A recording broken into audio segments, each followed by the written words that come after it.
नमस्कार, vision IAS के news today के इस अंक में आप सभी का स्वागत है। इस अंक में हम आपके लिए लेकर आए हैं यूपीएससी परीक्षा की दृष्टि से महत्वपूर्ण कुछ अहम खबरें। इस अंक के साथ मैं हूँ दिव्या तोमर। आइए सबसे पहले बात करते हैं इस अंक की खास खबरों के बारे में। कृषि और किसान कल्याण मंत्रालय ने कृषि में ड्रोन के उपयोग को बढ़ावा देने के लिए दिशा निर्देश जारी किए। Carbon capture, utilisation and storage पर इंडो यूएस स्कोपिंग वर्कशॉप आयोजित की गई। राष्ट्रीय हरित अधिकरण ने सरकार से फ्लाई ऐश के उपयोग की निगरानी के लिए एक निकाय गठित करने का आदेश दिया। प्रशासन ने स्पष्ट किया कि मुंबई की घटना में अग्निशमन प्रणाली असफल रही और सुरक्षा मानकों की अनदेखी की गई। सौर ज्वाला के कारण हिंद महासागर में रेडियो ब्लैकआउट। नेताजी सुभाष चंद्र बोस को उनकी 125वीं जयंती पर राष्ट्र ने श्रद्धांजलि अर्पित की। और आइए अब खबरों पर विस्तार से चर्चा करते हैं। कृषि और किसान कल्याण मंत्रालय ने कृषि में ड्रोन के उपयोग को बढ़ावा देने के लिए दिशा निर्देश जारी किए हैं। भारत में बड़े पैमाने पर ड्रोन के उपयोग और गुणवत्तापूर्ण कृषि को बढ़ावा देने के लिए दिशा निर्देश जारी किए हैं। साथ ही कृषि मशीनीकरण पर उप मिशन के दिशा निर्देशों में संशोधन भी किया गया है। कृषि मशीनीकरण पर उप मिशन को छोटे और सीमांत किसानों के लिए कृषि मशीनीकरण की सुविधा प्रदान करने के उद्देश्य से शुरू किया गया था। ये मिशन दुर्गम क्षेत्रों और ऐसे अन्य क्षेत्रों पर भी केंद्रित है जहाँ खेतों के लिए बिजली की बहुत कम उपलब्धता है। इन प्रमुख दिशा निर्देशों में कहा गया है कि कृषि से संबद्ध संस्थानों को ड्रोन की खरीद के लिए 10 लाख रुपए तक का अनुदान दिया जाएगा। कस्टम हायरिंग केंद्रों को ड्रोन की खरीद के लिए वित्तीय सहायता दी जाएगी। ये केंद्र सहकारी समितियों, किसान उत्पादक संगठनों और ग्रामीण उद्यमियों द्वारा स्थापित किए जाते हैं। कृषि में ड्रोन के उपयोग को नियमित गतिविधियों जैसे कि कीटनाशक छिड़काव और फसल निगरानी आदि में प्रयोग किया जाता है। उन्नत गतिविधियों जैसे विभिन्न उपयोगों और लाभों के लिए मृदा एवं खेत विश्लेषण, अलग अलग पौधों की वृद्धि या स्वास्थ्य आदि में इनका प्रयोग किया जाता है। इनके लिए कृत्रिम बुद्धिमत्ता और मशीन लर्निंग के माध्यम से स्मार्ट मशीनों का प्रयोग किया जाता है। इससे पहले मानक संचालन प्रक्रियाएं भी जारी की गई थी। ये कृषि, वानिकी, गैर फसली क्षेत्रों आदि में कीटनाशकों के छिड़काव के लिए ड्रोन के उपयोग से संबंधित थी। और आइए अब बात करते हैं ड्रोन के उपयोग और लाभ की। इसके तहत इनपुट्स का उचित उपयोग जैसे कि बीज, उर्वरक और जल आदि का बेहतर उपयोग किया जा सकेगा। खतरों के विरुद्ध तीव्र प्रतिक्रिया करना जैसे कि खरपतवार, कीट, कवक आदि का। इसके अलावा फसलों की देखभाल में समय की बचत होगी। इसके तहत उपचार और क्रियाएं समय पर की जा सकेंगी। विकास की रियल टाइम मैपिंग और परिवर्तनीय दरों के इस्तेमाल में सुधार किया जा सकेगा और सटीक उपज अनुमान, कृषि भूमि की विशेषताओं में बढ़ोतरी और फसल की हानि को कम किया जा सकेगा। अगली खबर पर्यावरण संरक्षण से जुड़ी है। Carbon capture, utilisation and storage यानी CCUS पर इंडो यूएस स्कोपिंग वर्कशॉप आयोजित की गई। ये कार्यशाला विज्ञान और प्रौद्योगिकी विभाग तथा संयुक्त राज्य अमेरिका के ऊर्जा विभाग ने संयुक्त रूप से आयोजित की थी। इस कार्यशाला में CCUS के माध्यम से जलवायु परिवर्तन से निपटने के लिए चुनौतियों और अवसरों पर चर्चा की गई थी। CCUS उत्सर्जित कार्बन डाइऑक्साइड को संग्रहित करने के लिए डिजाइन की गई तकनीकों का एक सेट है। इसमें ईंधन के दहन या औद्योगिक प्रक्रियाओं से उत्सर्जित CO2 का भंडारण करना शामिल है। इसके अलावा CO2 का रासायनिक अवशोषण, भौतिक पृथक्करण, ऑक्सी ईंधन पृथक्करण, कैल्शियम लॉपिंग आदि तकनीकों का उपयोग करके भंडारण किया जाता है। इस CO2 का पोत या पाइपलाइन के माध्यम से परिवहन किया जाता है। भंडारण की गई CO2 का सीमेंट या प्लास्टिक जैसे विभिन्न उत्पादों में फिर से प्रयोग किया जाता है। इसके अलावा CO2 का भूगर्भीय संरचनाओं में गहरे भूमिगत क्षेत्रों में भंडारण किया जा सकता है। CCUS तकनीक के लाभ ये होंगे कि ये समग्र कार्बन उत्सर्जन को कम करेगी, विश्वसनीय और किफायती बिजली पैदा करने के लिए कोयले और गैस से संचालित संयंत्रों की दक्षता में सुधार करेगी। इसके अलावा अन्य मुद्दों की बात करें तो भूमिगत भंडारण स्थलों से संभावित रिसाव और संबंधित नकारात्मक प्रभाव, संग्रहण की उच्च लागत, CO2 को उपयोगी उत्पादों में बदलने के लिए आवश्यक अत्यधिक ऊर्जा के कारण अधिक उत्सर्जन पैदा करती है। भारत कई CCUS पहलों का हिस्सा है जैसे कि मिशन इनोवेशन। ये स्वच्छ ऊर्जा को सभी के लिए किफायती, आकर्षक और सुलभ बनाने की एक वैश्विक पहल है। और दूसरी है एक्सीलरेटिंग CCUS टेक्नोलॉजीज यानी ACT। ये एक अंतर्राष्ट्रीय पहल है। इसका उद्देश्य वैश्विक तापन से निपटने के लिए CCUS को एक साधन के रूप में स्थापित करना है। Carbon capture, utilisation and storage प्रक्रिया की बात करें तो इसके तहत कैप्चरिंग में जीवाश्म या बायोमास ईंधन वाले विद्युत स्टेशनों, औद्योगिक प्रतिष्ठानों या सीधे वायु से CO2 का संग्रह करना होता है। इसके उपयोग के लिए उत्पादों या सेवाओं के निर्माण के लिए संचय की गई CO2 का इनपुट या कच्चे माल के रूप में उपयोग करना होता है। परिवहन की बात करें तो संपीड़ित CO2 को पोत या पाइपलाइन द्वारा संग्रहण बिंदु से उपयोग या भंडारण बिंदु तक ले जाना होता है और भंडारण के तहत तटवर्ती या अपतटीय भूमिगत भूगर्भीय संरचनाओं में स्थायी रूप से CO2 का भंडारण किया जाता है। राष्ट्रीय हरित अधिकरण ने सरकार से फ्लाई ऐश के उपयोग की निगरानी के लिए एक निकाय गठित करने का आदेश दिया। प्राप्त जानकारी के अनुसार राष्ट्रीय हरित अधिकरण ने केंद्र को फ्लाई ऐश प्रबंधन और उपयोग मिशन स्थापित करने का निर्देश दिया। ये फ्लाई ऐश के वैज्ञानिक प्रबंधन और उपयोग की निगरानी करेगा। वर्तमान में अनुमानित 1670 मिलियन टन संचित फ्लाई ऐश मौजूद है। फ्लाई ऐश एक महीन पाउडर है। ये तापीय विद्युत संयंत्रों में कोयले के दहन से प्राप्त उप उत्पाद है। इसमें पर्याप्त मात्रा में सिलिका, एल्यूमिनियम और कैल्शियम के ऑक्साइड होते हैं। इसमें आर्सेनिक, बोरॉन, क्रोमियम, सीसा आदि की बहुत कम मात्रा पाई जाती है। भारतीय कोयले में 30 से 45% राख की मात्रा होती है। ये आयातित कोयले की तुलना में निम्न श्रेणी का कोयला है। फ्लाई ऐश का कई जगह उपयोग होता है, जैसे कृषि में ये जल धारण क्षमता को बढ़ाती है और मृदा के वातन यानी कि वायु संचरण में सुधार करती है। निर्माण कार्य में ये पोर्टलैंड सीमेंट, ईंट, टाइल्स आदि के निर्माण में प्रयोग की जाती है। अवशोषकों के निर्माण की बात करें तो ये अपशिष्ट गैसों, पेयजल आदि के शुद्धिकरण के लिए उपयोग की जाती है। फ्लाई ऐश के उपयोग को बढ़ावा देने के लिए कई सरकारी उपाय किए गए हैं, जैसे कि कोयले और लिग्नाइट आधारित TPPs के लिए 3 से 5 वर्षों के भीतर फ्लाई ऐश का 100% उपयोग सुनिश्चित करना अनिवार्य है। फ्लाई ऐश प्रबंधन के लिए मोबाइल ऐप ऐश ट्रैक लॉन्च किया गया है। सभी सरकारी योजनाओं में फ्लाई ऐश आधारित उत्पादों का अनिवार्य उपयोग किया जाएगा। उदाहरण के लिए प्रधानमंत्री ग्रामीण सड़क योजना आदि। प्रशासन ने स्पष्ट किया है कि मुंबई की घटना में अग्निशमन प्रणाली असफल रही और सुरक्षा मानकों की अनदेखी की गई। मुंबई में एक बहुमंजिला इमारत में आग लगने की एक और घटना घटित हुई है। इसने भारत में इमारतों में लगने वाली आग और उनके सुरक्षा संबंधी ढांचे पर फिर से ध्यान केंद्रित किया है। भारत में शहरी आग के प्रति काफी सुभेद्यता है। शहरी आग से मतलब है मुख्य रूप से शहरों या कस्बों में लगने वाली आग से। ये लोगों के जीवन, संपत्ति और सार्वजनिक सुरक्षा के लिए एक बड़ा खतरा है। राष्ट्रीय अपराध रिकॉर्ड ब्यूरो के आंकड़ों के मुताबिक वर्ष 2020 में आग लगने की 9,329 घटनाएं हुई। इनमें 9,110 लोगों की मृत्यु हुई थी। इनमें से 57.6% मृत्यु आवासीय भवनों में हुई थी और इसके प्राकृतिक कारणों में है आकाशीय बिजली और भूकंप या मानवीय समस्याओं या कमी की वजह से, जैसे कि अनियोजित शहरीकरण, अग्नि दुर्घटनाएं आदि। और आइए अब आपको बताते हैं कि भारत में अग्नि सुरक्षा का ढांचा क्या है। अग्निशमन सेवाएं राज्य सूची का विषय है।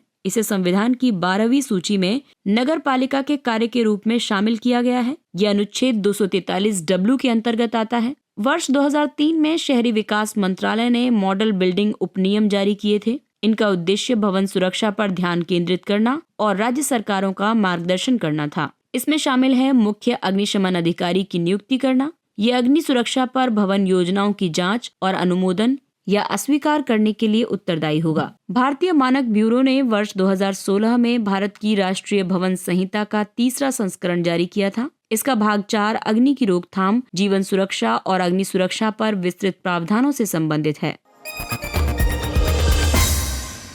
अगली खबर अंतरिक्ष क्षेत्र से जुड़ी हुई है। सौर ज्वाला के कारण हिंद महासागर में रेडियो ब्लैकआउट। हाल ही में सूर्य से एक शक्तिशाली सौर ज्वाला का उत्सर्जन हुआ। इसे नासा के सोलर डायनेमिक्स ऑब्जर्वेटरी यानी SDO द्वारा देखा गया। SDO ये अध्ययन कर रहा है कि सूर्य कैसे सौर गतिविधि उत्पन्न करता है और कैसे अंतरिक्ष के मौसम को संचालित करता है। सौर ज्वाला ऊर्जा का एक आकस्मिक विस्फोट है। ये सन स्पॉट के पास चुंबकीय क्षेत्र की रेखाओं के पुनर्गठन की वजह से होता है। सौर चुंबकीय चक्र सूर्य के गहरे आंतरिक भाग में संचालित होता है। ये ऐसे क्षेत्र निर्मित करता है जो सूर्य की सतह पर उभरते हैं और काले धब्बों की तरह दिखाई देते हैं। वे काले इसलिए दिखाई देते हैं क्योंकि ये सूर्य की सतह के अन्य भागों की तुलना में कम गर्म होते हैं। सौर ज्वाला में सूर्य की चुंबकीय संरचनाओं में भंडारित ऊर्जा प्रकाश और ऊष्मीय ऊर्जा में बदलती है। ये उच्च ऊर्जा एक्स-रे विकिरण उत्सर्जन और अत्यधिक त्वरित आवेशित कणों के सूर्य की सतह से बाहर निकलने का कारण बनती है।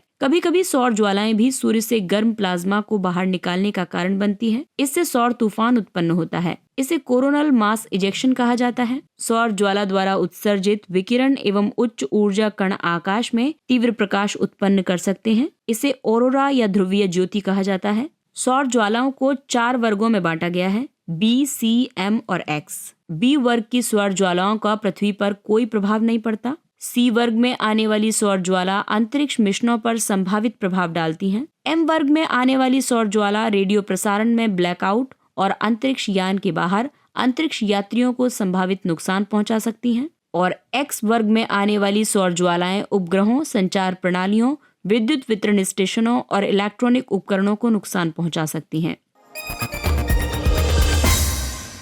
नेताजी सुभाष चंद्र बोस को उनकी 125वीं जयंती पर राष्ट्र ने श्रद्धांजलि अर्पित की। इस अवसर पर इंडिया गेट पर उनकी होलोग्राफिक प्रतिमा का अनावरण किया गया। इसे बाद में ग्रेनाइट की मूर्ति से प्रतिस्थापित किया जाएगा। नेताजी सुभाष चंद्र के राजनीतिक जीवन की बात करें तो उन्होंने कलकत्ता नगर निगम के मुख्य कार्यकारी अधिकारी के रूप में कार्य किया था। वे वर्ष 1938 में भारतीय राष्ट्रीय कांग्रेस के हरिपुरा अधिवेशन के अध्यक्ष चुने गए। वर्ष 1939 के त्रिपुरी कांग्रेस अधिवेशन में उन्हें फिर से अध्यक्ष निर्वाचित किया गया था, लेकिन गांधी जी के साथ असहमति के कारण उन्होंने अध्यक्ष का पद त्याग दिया था। वर्ष 1939 में उन्होंने ऑल इंडिया फॉरवर्ड ब्लॉक का गठन किया। द्वितीय विश्व युद्ध के दौरान भारत से निर्वासन और सैन्य गतिविधियों की बात करें तो वर्ष 1942 में वे भारत से निकलकर पहले जर्मनी और फिर जापान चले गए थे। जर्मनी पहुंचने के बाद उन्होंने आजाद हिंद रेडियो शुरू किया। इसके बाद फ्री इंडिया सेंटर की स्थापना की। वे जुलाई 1943 में सिंगापुर पहुंचे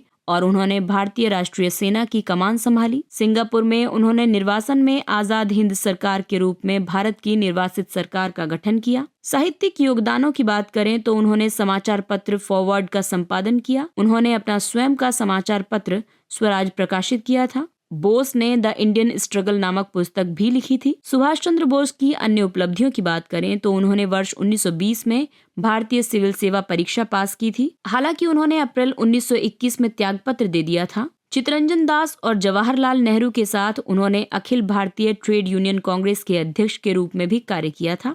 सुभाष चंद्र बोस आपदा प्रबंधन पुरस्कार शुरू किया गया है। इस पुरस्कार की शुरुआत भारत में आपदा प्रबंधन क्षेत्र में व्यक्तियों और संगठनों द्वारा किए गए अमूल्य योगदान और निस्वार्थ सेवा का सम्मान करने के लिए की गई थी। इसकी घोषणा प्रतिवर्ष 23 जनवरी को नेताजी सुभाष चंद्र बोस की जयंती पर की जाती है। इस पुरस्कार के तहत किसी संस्था को 51 लाख रुपए का नकद पुरस्कार और एक प्रमाण पत्र प्रदान किया जाता है। वहीं व्यक्ति को 5 लाख रुपए और एक प्रमाण पत्र दिया जाता है। एक वर्ष में ऐसे सिर्फ 3 पुरस्कार प्रदान किए जाते हैं। वर्ष 2022 के पुरस्कार के लिए गुजरात आपदा प्रबंधन संस्थान और प्रोफेसर विनोद शर्मा का चयन किया गया है।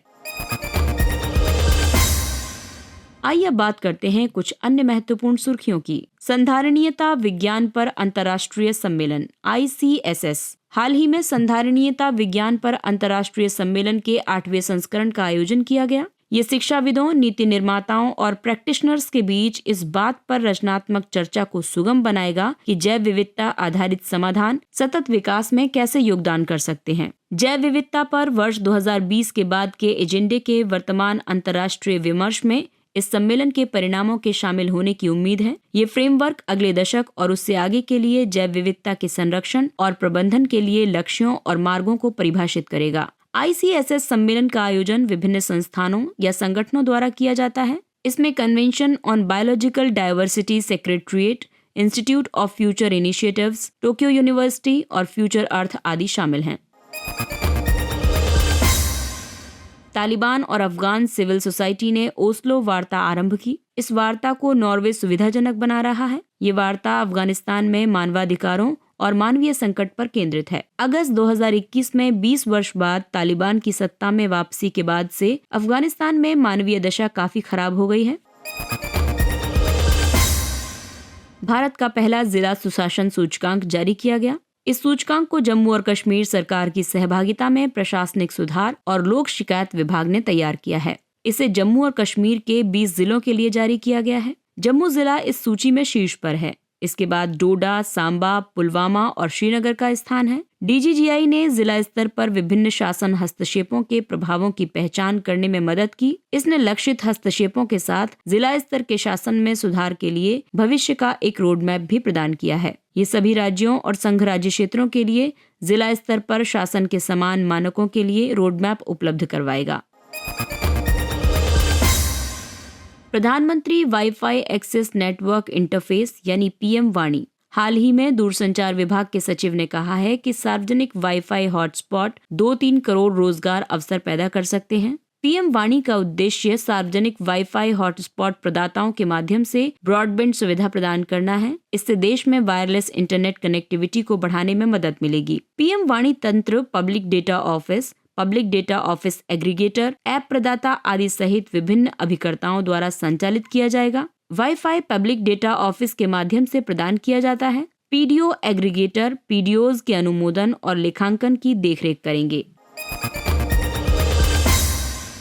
सामुदायिक संचरण का चरण। भारतीय SARS-CoV-2 जीनोमिक्स कंसोर्टियम ने हाल ही में कहा था कि ओमिक्रॉन अब भारत में सामुदायिक संचरण के चरण में है। INSACOG SARS-CoV-2 में जीनोमिक विविधताओं की निगरानी के लिए प्रयोगशालाओं की एक सह व्यवस्था है। WHO के अनुसार सामुदायिक संचरण के निम्नलिखित प्रमाण हैं। मामलों की बढ़ती संख्या जानने के लिए संचरण की श्रृंखला के माध्यम से पुष्ट मामलों को संबद्ध करने में असमर्थता या सेंटिनल सैंपल्स के माध्यम से पॉजिटिव टेस्ट बढ़ रहे हैं। ये किसी व्यक्ति के अज्ञात संपर्क से संक्रमित होने को संदर्भित करता है। वो किसी वायरल संक्रमण के अन्य संक्रमित व्यक्ति के संपर्क में आने या महामारी से बुरी तरह से प्रभावित देश की यात्रा करने से संक्रमित हो सकता है। ट्रांजिटिंग एक्सोप्लैनेट सर्वे सैटेलाइट टेस मिशन ने ऐसे 3 ग्रहों का पता लगाया है जो खतरनाक रूप से अपने तारों की परिक्रमा कर रहे हैं।